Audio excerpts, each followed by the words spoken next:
So I have three things, one statement, two questions, all related.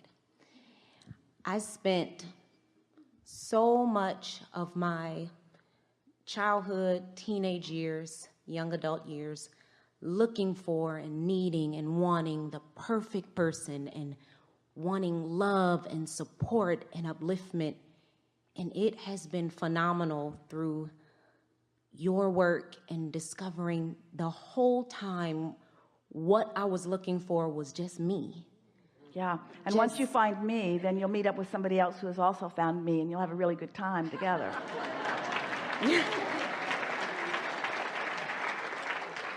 And that goes right into my next question. I have such a wonderful relationship with myself. It's just awesome every day, all day. So I have a wonderful relationship with a partner who has a wonderful relationship with himself all day, every day. And together, it's just awesome. So why, Abraham, do I allow myself to get more out of alignment, buttons pushed, and so mad at him more than anybody else in my life? What is that about? It's madness. Yeah. What it is, we'll just say it in terms of the laws of the universe.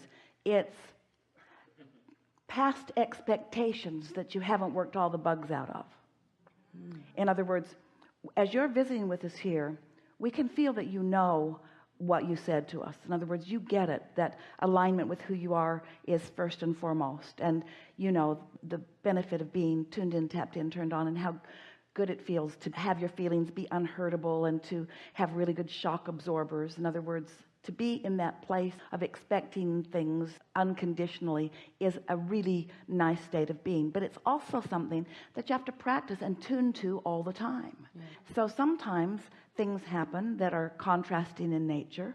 We said to some a few days ago that sometimes the very contrast that you're very sure you could live without is on your path to where you really want to be. Yes.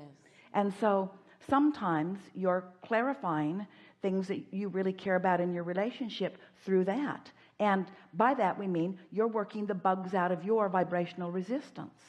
And so this is why we were so emphatic in the last segment when we are saying to you, accept that you're on your path and you're wherever you are on your path, and you're looking for the path of least resistance that you can find, but don't ask yourself to be all the way to where you think you should be, or even to where you think you want to be. Accept that where you are is all right, and just do the best from where you are.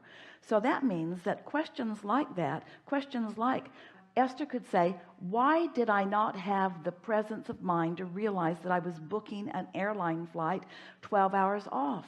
And we want to say, what difference does it make when everything smooths out along the way anyway? Don't hold yourself to any standard at any point in time. Don't go back ever and second guess yourself or judge yourself. Instead, say to yourself, I've been following the path of least resistance all along the way, and by following the path of least resistance, what that really means is finding a vibrational stance within myself that allows me to be the clearer receptor of more guidance, and just have fun becoming more and more and more and more clear. How do you know what you want if you don't live some of what you don't want? And people who push your buttons the most are the people that you have the most desire around. In other words, if somebody you didn't know called you and said, hello, you don't know me, I'm just calling to tell you that I'm not ever going to call you again, you'd say, alrighty then. But if someone you really care about says that to you, you have a different feeling about it because there's more desire that is there. That's just part of that balance of knowing what you want and figuring out how to hold yourself in the vibrational frequency of what you want. There's another piece, and this is really worth thinking about. If you've been listening to us for a while, have you? Yes. You've heard us say this in a lot of different ways, but never as clearly as this. Receptive mode is everything. You've been hearing that all day today.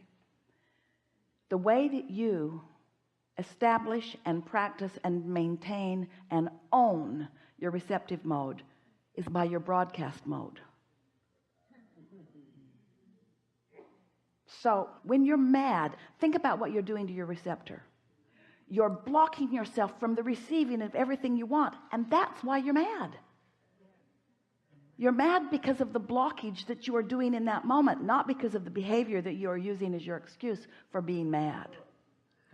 So if somebody's yanking your chain like that a lot, what you want to say, or you're allowing your chain to be yanked is a better way of saying that.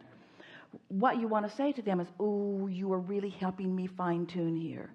You're really helping me tune myself into the receptive mode, because I can feel that right now, because of what I'm blaming you for, I am nowhere near what I really want. And so you're going to help me be a really good tuner. And that's really different than saying you're going to adjust your behavior and give me a smoother ride. Yes. Hey, what about that? Do you really want a smoother ride, or do you want someone who helps you be a really good tuner? Because if you're looking for a smooth ride, then you better narrow the scope of people that you're around, because there's not that many that interested in giving you a smooth ride. And so now you're just sort of practicing something that you can't sustain. Where if you're saying, ooh, I really like being with you because you cause me to have to really focus myself into alignment with who I really am. And oh, those are the best people for you to spend time with, because people who are compliant, people who just cave into anything you want, they don't give you an opportunity to practice your vibration. They don't call forth from you clarity and focus. And clarity and focus is the name of the game. Since you live in a universe that is attraction based, don't you want control of your vibration that's calling everything to you? And how are you going to get control of anything? So the people that you think you want to hang around with, those compliant, sweet people that just do whatever you want all the time, so you never have to do anything about focusing, because you don't have to focus. All you have to do is just observe the good stuff that's around you. They don't help you very much. Pretty soon your world gets really, really, really small, and before long they get really, really, really resentful that they have to be so really, really, really good to hold you in a place of feeling really, really, really good. Stop doing that to your kids. Let them be who they are while you figure out who you are. Yeah. Perfect. Yeah.